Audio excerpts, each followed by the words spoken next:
इस वीडियो में हम व्यष्टि अर्थशास्त्र से संबंधित एक बहुत ही महत्वपूर्ण टॉपिक पर बात करने वाले हैं, जो कि सामान्य रूप से परीक्षा में पूछा जाता है। वर्तमान में जो नई शिक्षा प्रणाली आई है, जिसके तहत सेमेस्टर सिस्टम लागू हुआ है, तो विभिन्न विश्वविद्यालय के जो अर्थशास्त्र बीए पार्ट प्रथम का जो पाठ्यक्रम है, उस पाठ्यक्रम में प्रमुख आर्थिक समस्याओं को यूनिट फर्स्ट में लगभग शामिल किया गया है।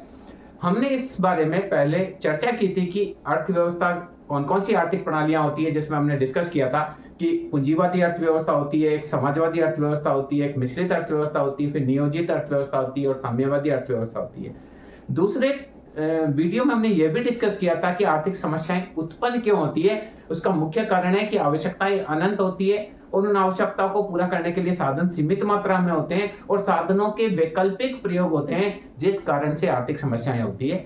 इसी क्रम में आज के इस वीडियो में हम ये जानेंगे कि किसी भी अर्थव्यवस्था की प्रमुख आर्थिक समस्याएं क्या है। हमने देखिए बोर्ड पर लिखा है कि किसी भी अर्थव्यवस्था की जो प्रमुख आर्थिक समस्याएं हैं, वो पहली समस्या होती है क्या और कितना उत्पादन किया जाए। दूसरी समस्या होती है उत्पादन कैसे किया जाए। तीसरा ये होता है कि उत्पादन का वितरण कैसे हो। अल्पकाल में कोई वस्तु की मांग ज्यादा है, पूर्ति कम है, तो उसकी राशनिंग कैसे हो। अर्थव्यवस्था पूर्ण रोजगार के स्तर पर किस प्रकार पहुंचे। उत्पादन का संरक्षण व विकास किस प्रकार से हो, और कुछ अन्य समस्याएं हैं जो आधुनिक अर्थशास्त्रियों ने कही। विभिन्न अर्थशास्त्रियों ने अपने अपने हिसाब से आर्थिक समस्याओं को परिभाषित करने का प्रयास किया है। प्रोफेसर सैमुअल्सन ने भी प्रयास किया है कि आर्थिक समस्याएं क्या है। इसी प्रकार से प्रोफेसर फ्रेंच व नाइट ने भी आर्थिक समस्याओं को बताया है कि मुख्य आर्थिक समस्याएं क्या होती है। प्रोफेसर फर्ग्यूसन और क्रेप्स जो है उन्होंने भी किया है। तो मैं एक बार आपको बता देता हूं कि अलग अलग जो अर्थशास्त्री है वो आर्थिक समस्याओं के बारे में क्या क्या विचार रखते हैं। तो प्रोफेसर नाइट जो है उन्होंने कहा है कि जो एक अर्थव्यवस्था है उसकी प्रमुख आर्थिक समस्या होती है उत्पादन किस वस्तु का किया जाए, उत्पादन को किस प्रकार से संगठित किया जाए, उत्पादन का वितरण किस प्रकार से किया जाए, अल्पकाल में पूर्ति की राशनिंग कैसे की जाए और उत्पादन व्यवस्था को कैसे कायम रखा जाए। प्रोफेसर सैमुअल्सन भी कहते हैं कि एक अर्थव्यवस्था की मुख्य रूप से तीन समस्याएं होती है। क्या वह कितना उत्पादन किया जाए, उत्पादन का आर्थिक साधनों में उत्पादन का आर्थिक संगठन किस प्रकार से किया जाए, और विभिन्न वस्तुओं विभिन्न व्यक्तियों के मध्य उत्पादन का वितरण कैसे किया जाए। फर्ग्यूसन व क्रेप्स कहते हैं किस वस्तु का उत्पादन किया जाए, किस तरह उत्पादन किया जाए और उत्पादन को कौन प्राप्त करें। इस प्रकार से देखिए अलग अलग जो अर्थशास्त्री मैंने तीनों का नाम बताया, मूल रूप से यह है, चाहे वो सैमुअल्सन हो चाहे फर्ग्यूसन हो, सब ये मूल रूप से यही समस्याएं बोलते हैं कि क्या और कितना उत्पादन किया जाए। पहली आर्थिक समस्या है कि हम क्या उत्पादित करें और कितना उत्पादित करें। तो देखिए हमारे पास साधन सीमित मात्रा में, तो हम असीमित मात्रा में सारी वस्तुएं नहीं बनाते हैं। तो हमको पहले ये डिसाइड करना पड़ेगा कि क्या उत्पादन करें। हम उपभोक्ता वस्तु का उत्पादन करें या पूंजीगत वस्तु का उत्पादन करें, या हम वर्तमान के लिए उत्पादन करें या भविष्य के लिए उत्पादन करें। तो पहला एक अर्थव्यवस्था का जो पहली समस्या होती है वह समस्या होती है क्या उत्पादन किया जाए और कितना किया जाए। अगर हमने ये डिसाइड कर लिया कि हमको उपभोक्ता वस्तु भी बनानी है, पूंजीगत वस्तु भी बनानी है, तो साथ में ये भी डिसाइड करना पड़ेगा कि उपभोक्ता वस्तु कितनी बनानी है, पूंजीगत वस्तु कितनी बनानी। तो ये देखिए पहली जो समस्या क्या उत्पादन किया जाए, ये हमारा उत्पादन संभावना वक्र है। मान लीजिए ये उपभोक्ता वस्तु है, एक्स अक्ष पे मैंने उपभोक्ता वस्तु लिया है और यहां पूंजीगत वस्तु लिया है। उपभोक्ता वस्तु जो है उसको एक्स माना है। उपभोक्ता वस्तु में ब्रेड हो सकता है, नमकीन हो सकता है, बटर हो सकता है, रोटी हो सकती है, कपड़ा हो सकता है, मकान हो सकता है, सारी उपभोक्ता वस्तु है जो उपभोक्ता को आरामदेह जीवन यापन करने के लिए उपयोगी होती है, वो उपभोक्ता वस्तुएं होती है।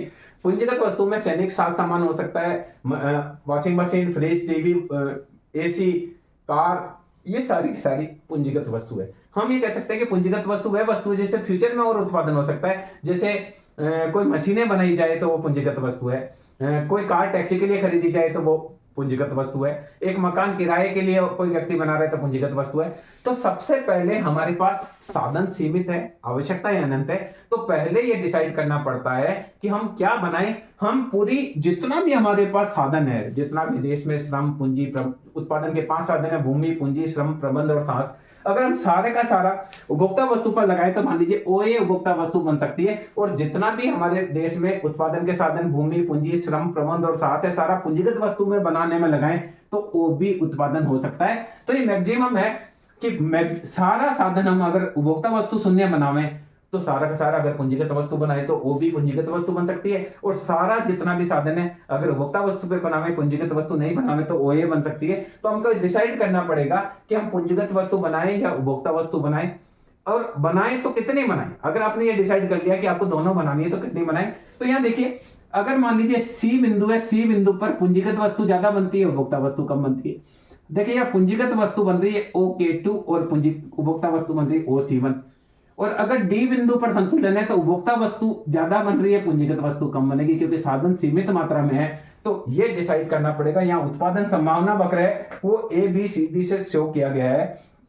अगर इकोनॉमी सी बिंदु पर संतुलन में है तो पूंजीगत वस्तु ज्यादा बनती है, उपभोक्ता वस्तु कम बनती है। और अगर डी बिंदु पर संतुलन में है तो पूंजीगत वस्तु कम बनती है और उपभोक्ता वस्तु ज्यादा बनती है। तो एक इकोनॉमी को सबसे पहले यह डिसाइड करना पड़ेगा कि क्या और कितना उत्पादन किया जाए, क्या उत्पादन किया जाए। अगर ये डिसाइड हो गया कि दोनों थोड़ा थोड़ा बनाना है तो कितना उत्पादित करना है ये भी डिसाइड करना पड़ेगा। देश में पॉपुलेशन बहुत ज्यादा है, गरीबी बहुत ज्यादा है, बेरोजगारी की समस्या ज्यादा है, तो उपभोक्ता वस्तु ज्यादा बनानी पड़ेगी। जनसंख्या ज्यादा है तो रोटी ज्यादा चाहिए, कपड़ा चाहिए, नमकीन चाहिए, ब्रेड चाहिए, मिठाई चाहिए, वो ज्यादा चाहिए, तो उपभोक्ता वस्तु ज्यादा बनानी पड़ेगी। पूंजीगत वस्तु कम बनेगी, और जब पूंजीगत वस्तु कम बनेगी तो भविष्य में देश का आर्थिक विकास थोड़ा धीमी गति से होगा। अगर देश में जनसंख्या कम है तो उपभोक्ता वस्तुओं की जरूरत कम है, तो हम पूंजीगत वस्तु ज्यादा बना सकते हैं। एक एग्जांपल के लिए हम ले रहे हैं कि पूंजीगत वस्तु में मान लीजिए है बंदूक और उपभोक्ता वस्तु में है रोटी। तो हमको ये डिसाइड करना पड़ेगा कि हम रोटी बनाएं या बंदूक बनाएं। मान लो देश का किसी और देश से युद्ध चल रहा है तो हमें बंदूक और सैनिक सामान ज्यादा बनाने पड़ेंगे। तोप, गोला बारूद, बंदूक, Sten gun, machine gun, aircraft, ये सारी चीजें ज्यादा बनानी पड़ेगी, उपभोक्ता वस्तु कम बनानी पड़ेगी। आपको याद होगा कि एक बार जब 1965 में युद्ध हुआ था तो हमारे यहाँ ये बोला कि आप एक टाइम भोजन करिए, क्योंकि उपभोक्ता वस्तु हम कम करके ही हम सैनिक सामान पर ज्यादा खर्च कर सकते हैं। तो ये पहली एक जो समस्या होती है वो यही एक इकोनॉमी की होती है कि किस वस्तु का उत्पादन, क्या और कितना उत्पादन किया जाए, ये डिसाइड करना पड़ता है। और ज्यादा उपभोक्ता वस्तु बनानी है तो पूंजीगत वस्तु और कम उपभोक्ता वस्तु और ज्यादा होगी तो पूंजीगत वस्तु और कम बनेगी। तो ये हम, क्योंकि ये दोनों में उल्टा संबंध है। अगर आप पूंजीगत वस्तु ज्यादा बनाएंगे तो उपभोक्ता वस्तु कम बनेगी, पूंजीगत वस्तु कम बनाएंगे तो उपभोक्ता वस्तु ज्यादा बनेगी, क्योंकि आपके पास साधन सीमित मात्रा में है। तो एक इकोनॉमी को पहले ये डिसाइड करना होता है कि क्या और कितना उत्पादन किया जाए। अलग अलग इकोनॉमी इसमें अपने अपने हिसाब से डिसीजन करती है। पूंजीवादी अर्थव्यवस्था में इसका डिसीजन अलग होता है, समाजवादी में अलग होता है, और मिश्रित में क्या अलग होता है। इसके लिए हम एक अलग से वीडियो में देखेंगे कि पूंजीवादी अर्थव्यवस्था इन समस्याओं को कैसे सोल्व करती है, समाजवादी अर्थव्यवस्था इनको कैसे सोल्व करती है। केवल हाँ, इस वीडियो में हम ये डिस्कस कर रहे हैं कि देश की प्रमुख, किसी भी अर्थव्यवस्था की प्रमुख आर्थिक समस्याएं क्या है।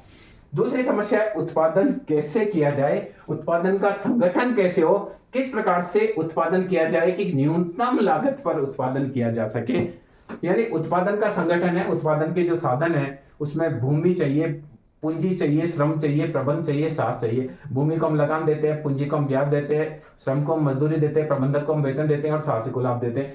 तो दूसरी प्रमुख समस्या है कि उत्पादन कैसे किया जाए। हमारे पास बहुत सारी तकनीक हो सकती है उत्पादन की। एक श्रम प्रधान तकनीक हो सकती है जिसमें श्रम ज्यादा महत्वपूर्ण भूमिका अदा करता है, मशीन का रोल कम होता है। दूसरी पूंजी प्रधान तकनीक होती है जिसमें पूंजी का रोल ज्यादा होता है, श्रम का रोल कम होता है, ज्यादा काम ऑटोमेटिक मशीनों से किया जाता है, श्रमिक कम यूज किए जाते हैं। तो दूसरी प्रॉब्लम है कि हम कैसे उत्पादन करें। सामान्य रूप से इस अर्थव्यवस्था में सामान्य रूप से इस समस्या का समाधान लागत को ध्यान में रखकर किया जाता है। यदि देश में श्रम सस्ता है तो श्रम प्रधान विधि का तकनीक का प्रयोग करने से उत्पादन की लागत कम आती है। और अगर देश में श्रम एक दुर्लभ साधन है, श्रम कम मात्रा में अवेलेबल है, देश की पॉपुलेशन कम है, तो ऐसी स्थिति में पूंजी प्रधान तकनीक का प्रयोग किया जाता है। जैसे आप देखेंगे जो विकसित राष्ट्र है, जापान की बात करें, Denmark, Switzerland, Australia, New Zealand, America, Britain, France, इनमें क्या है, वहां पर पूंजी अधिक मात्रा में उनके पास अवेलेबल है, श्रम वहां पर अपेक्षाकृत महंगा है। तो वहां पर वो जब उत्पादन करते हैं तो उत्पादन करते समय वह पूंजी प्रधान तकनीक प्रयोग में लेते हैं। यानी वहां उत्पादन में मशीनों का ज्यादा प्रयोग किया जाता है और श्रमिकों को कम यूज किया जाता है उत्पादन में। पर अगर देश में जो है पर्याप्त मात्रा में श्रमिक है, जैसे आप नेपाल की बात करें, पाकिस्तान की, बांग्लादेश की बात करें, श्रीलंका की बात करें, चाइना की बात करें, इंडिया की बात करें, तो यहाँ श्रमिक काफी मात्रा में अवेलेबल है। तो इन राष्ट्रों में यदि हम श्रम प्रधान तकनीक का प्रयोग करते हैं तो उत्पादन की लागत कम आती है, क्योंकि अपेक्षाकृत हमारे यहाँ श्रम ज्यादा मात्रा में अवेलेबल होने की वजह से श्रम को मजदूरी कम देनी पड़ती है। तो ऐसी स्थिति में एक इकोनॉमी को यह डिसाइड करना पड़ता है कि उत्पादन कैसे करें, किस प्रकार से उत्पादन को संगठित करें कि सारा उत्पादन कम लागत पर हो, श्रम कितना लिया जाए, पूंजी कितनी ली जाए, भूमि कितनी ली जाए, प्रबंधक कितने रखे जाए, साहसी क्या हो, और साथ में उत्पादन की तकनीक क्या हो, उत्पादन की तकनीक श्रम प्रदान यूज की जाए या पूंजी प्रदान की जाए। अब इस समस्या का समाधान भी अलग अलग अर्थव्यवस्था में अलग अलग तरीके से किया जाता है। पूंजीवादी का अलग तरीके से होता है, समाजवादी का अलग होता है, मिश्रित अलग होता है। इसकी चर्चा हम अगले वीडियो में करेंगे। तीसरी चीज होती है उत्पादन का वितरण किस प्रकार से किया जाए। हम ये कह रहे हैं कि उत्पादन कैसे किया जाए, ये बात है, तो यहां हमारा क्लियर है उत्पादन का वितरण किस प्रकार से हो, कि उत्पादन कैसे किया जाए। इस पर एक और बात करेंगे कि अगर हम अच्छा संगठन करते हैं तो उत्पादन संभावना पर होगा। देखिए, अगर हमने श्रम, पूंजी, प्रबंध, साहस और इन सबको अच्छी तरीके से कार्य पर लगा रखा है, जितना श्रमिक की जरूरत है उतना ही लगाया, जितनी पूंजी की जरूरत है उतना ही लगाया, जितना प्रबंध की जरूरत है उतना ही लगाया है, तो हमारा उत्पादन संभावना वक्र पर होगा। ये उत्पादन संभावना वक्र है ABCD। अगर हमने श्रमिक ज्यादा यूज कर लिया है और हमारा श्रमिक, बहुत सारा ऐसा श्रमिक है जो कार्य जितनी जरूरत है उससे ज्यादा श्रमिक लगा रखा है, तो ऐसी स्थिति में हम उत्पादन संभावना के मैक्सिमम बिंदु पर नहीं पहुंचेंगे। यानी हमारा जो उत्पादन होगा वो उत्पादन संभावना वक्र के अंदर किसी बिंदु पर होगा, और जब अंदर किसी बिंदु पर होगा तो हमारे को लागत क्या आएगी, ज्यादा आएगी, और इससे ऊपर हम नहीं जा सकते। ये अनअटेनेबल कॉम्बिनेशन होता है, यानी इतना हमारे पास श्रम और पूंजी नहीं है कि हम वहां पहुंच पाए। तो हमको ये डिसाइड करना पड़ेगा कि उत्पादन जो है उसमें कितना, उत्पादन का संगठन किस प्रकार से हो। तो दूसरी जो समस्या है वो ये समस्या है कि उत्पादन कैसे किया जाए। हम तीसरे की बात करते हैं, उत्पादन का वितरण कैसे हो। तो आपको जैसे ही पता है कि उत्पादन में, जब हम उत्पादन करते हैं तो उत्पादन करने में 5 साधन मुख्य रूप से आवश्यक रूप से काम करते हैं। हम उत्पादन करते हैं तो हमको भूमि की आवश्यकता होती है, पूंजी की आवश्यकता होती है। भूमि को हम लगान या किराया देते हैं, पूंजी को हम ब्याज देते हैं, श्रम लेकर आते हैं, श्रम को हम मजदूरी देते हैं, किसी को हम प्रबंध करने के लिए लेकर आते हैं तो उसको हम वेतन देते हैं, और साथ में एक साहसी होता है जो लाभ लेता है। लाभ पॉजिटिव भी हो सकता है और नेगेटिव भी हो सकता है। तो अब ये जो साधन है इनका वितरण कैसे हो, जो प्रोडक्शन प्राप्त हुआ है उस प्रोडक्शन से कितना भाग श्रमिक को दिया जाए, कितना पूंजी को दिया जाए, कितना, ये भी एक भारी समस्या है। यदि आपने श्रम को ज्यादा नहीं दिया, श्रम को पर्याप्त नहीं दिया, तो अगली बार श्रमिक काम करने के लिए नहीं आएगा, आपका उत्पादन ठप हो जाएगा। अगर आपने भूमि को पर्याप्त लगान नहीं दिया तो भूमिपति कह देगा मेरी तो फैक्ट्री खाली कर दो, मैं तो आइंदा से किराए पे आपको नहीं दूंगा। या प्रबंधक को अच्छा वेतन नहीं दिया तो वो आपके यहाँ से जॉब छोड़कर कहीं और चला जाएगा। पूंजीपति को पर्याप्त आपने ब्याज नहीं दिया तो वो पूंजी वापस आपकी मांगेगा। या साहसी को अगर लाभ नहीं हुआ तो फिर वह क्यों उत्पादन करेगा। तो ये एक बहुत भारी समस्या एक इकोनॉमी की होती है कि उत्पादन का वितरण किस प्रकार से किया जाए कि सभी पक्ष संतुष्ट हो और दोबारा से उत्पादन करने के लिए तैयार हो। तो उत्पादन का वितरण कैसे किया जाए कि श्रम को जो मजदूरी दी जा रही है वो इतनी हो कि श्रम की कार्य क्षमता बनी रहे और श्रमिक आगे भी कार्य करने के लिए तैयार हो। पूंजी को इतना ब्याज दिया जाए कि वह पूंजी आपके पास बनी रहे और पूंजीपति संतुष्ट भी हो। भवनपति को इतना किराया दिया जाए कि जितना वो आवश्यकता महसूस करता है उसको किराया मिले।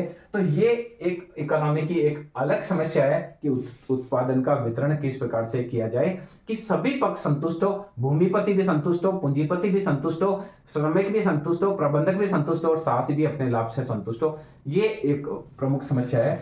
इसके अलावा देखिए, कई बार क्या होता है, किसी वस्तु की अल्पकाल में मांग ज्यादा होती है पर वस्तु की पूर्ति कम होती है। तो ऐसी स्थिति में उसको कैसे बांटा जाए, ये राशनिंग की एक समस्या जिसको कहते हैं।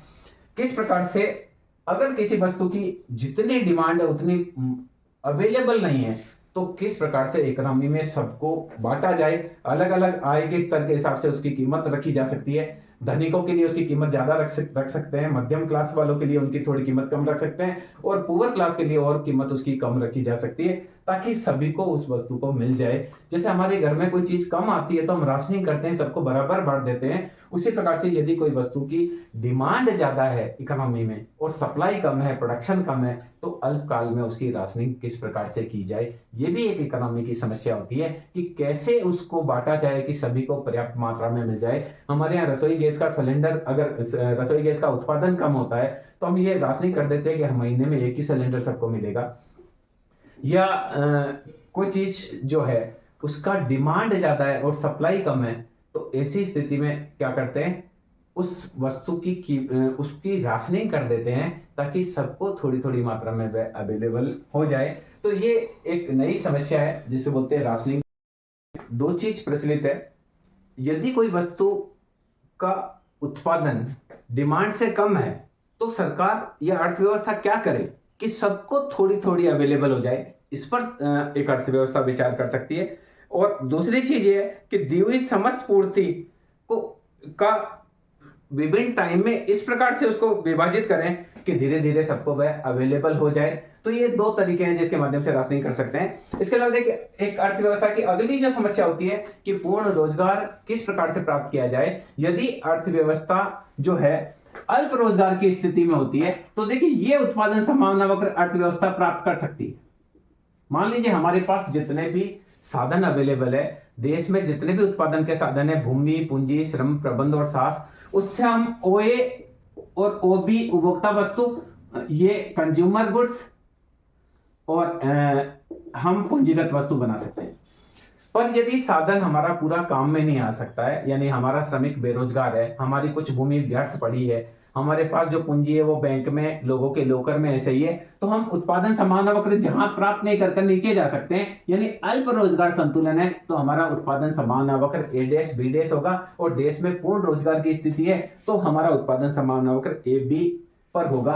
तो एक अर्थव्यवस्था की अगली जो समस्या होती है वो ये होती है कि कैसे अर्थव्यवस्था को पूर्ण रोजगार में पहुंचाया जाए, पूर्ण रोजगार कैसे प्राप्त किया जा सके।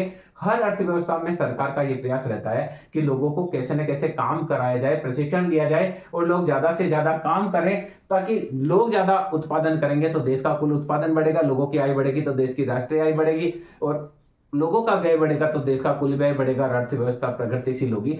तो हर एक इकोनॉमी की जो मेन समस्या ये होती है कि किस प्रकार से पूर्ण रोजगार का स्तर प्राप्त किया जाए और इसके लिए क्या क्या प्रयास किए जाने चाहिए। अलग अलग इकोनॉमी में इसके लिए अलग अलग तरीके से पूर्ण रोजगार का प्राप्ति के लिए प्रयास किए जाते हैं। उसकी चर्चा हम अलग से वीडियो में करेंगे।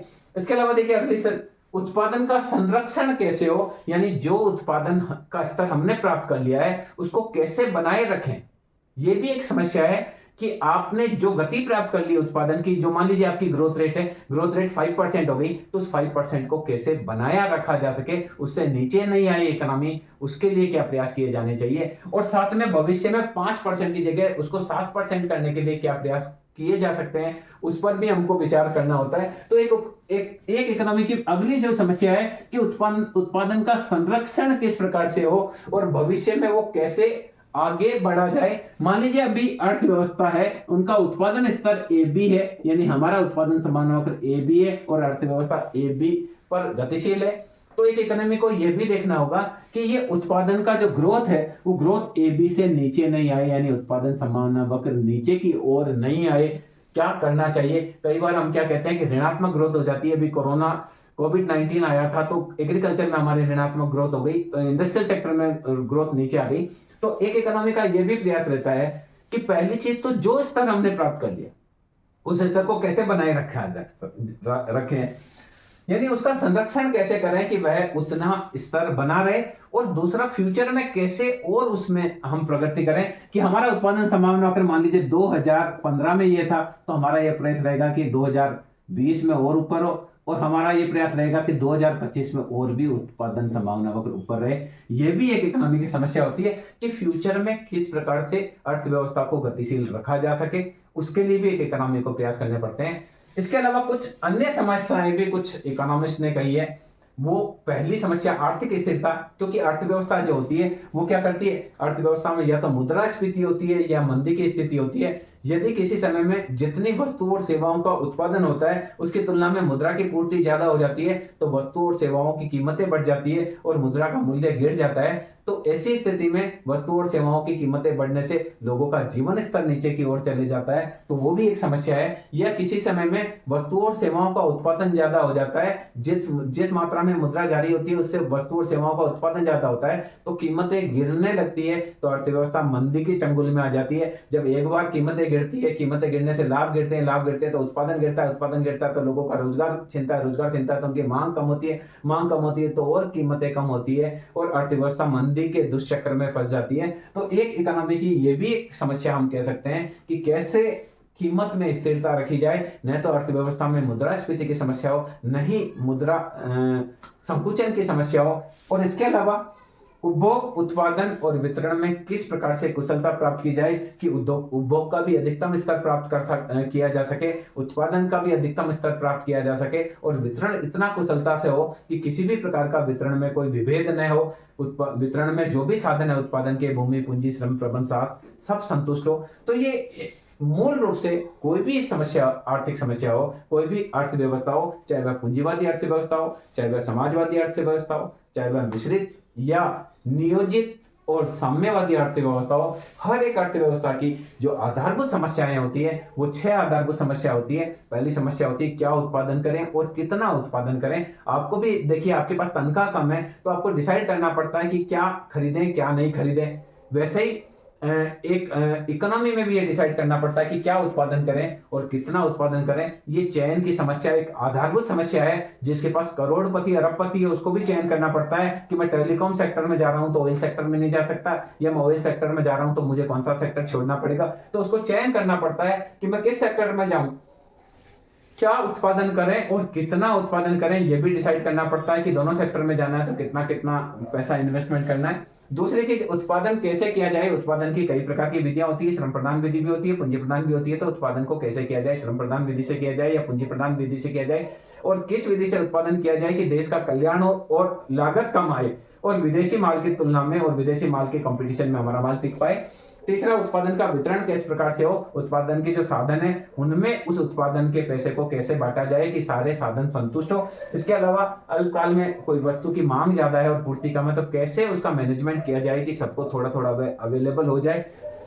इसके अलावा पूर्ण रोजगार इकोनॉमी में किस प्रकार से हो, अर्थव्यवस्था में बेरोजगारी की समस्या का समाधान किस प्रकार से किया जाए, और ये कैसे प्रयास किया जाए कि जितने भी साधन है, चाहे भूमि है वो भी पूरी की पूरी प्रयोग में आए, पूंजी भी पूरी काम में आए, श्रमिकों को भी सबको रोजगार मिल जाए, प्रबंधक है उनको भी सबको कहीं ना कहीं काम मिल जाए। इसकी व्यवस्था कैसे हो पूर्ण रोजगार की। और अगली जो समस्या है वो यह है कि उत्पादन जो जिस स्तर को हमने प्राप्त कर लिया है क्या प्रयास किया जाए कि उस स्तर से हम नीचे न जाएं, उनका संरक्षण कैसे हो और भविष्य में हम कैसे ऊपर की ओर बढ़े। जैसे 2015 में हमारा उत्पादन समान वक्र नीचे था, 20 में और ऊपर हो गया, हम चाहेंगे कि 25 में और ऊपर हो जाए। तो ये विकास कैसे हो। और कुछ अन्य समस्याएं जो कि आधुनिक अर्थशास्त्रियों ने कहा है, उन्होंने कहा है कीमत स्थिरता कैसे हो, अधिकतम उपभोग कैसे किया जाए, अधिकतम उत्पादन कैसे किया जाए और वितरण कुशल किस प्रकार से हो। ये प्रमुख आर्थिक समस्याएं एक इकोनॉमी की होती है। अलग अलग अर्थव्यवस्थाएं उसको किस प्रकार से सोल्व करती है वो हम इसको नेक्स्ट वीडियो में देखेंगे। मैं समझता हूँ इस वीडियो से आप समझ पाए होंगे कि किसी भी अर्थव्यवस्था की प्रमुख आर्थिक समस्याएं क्या होती है।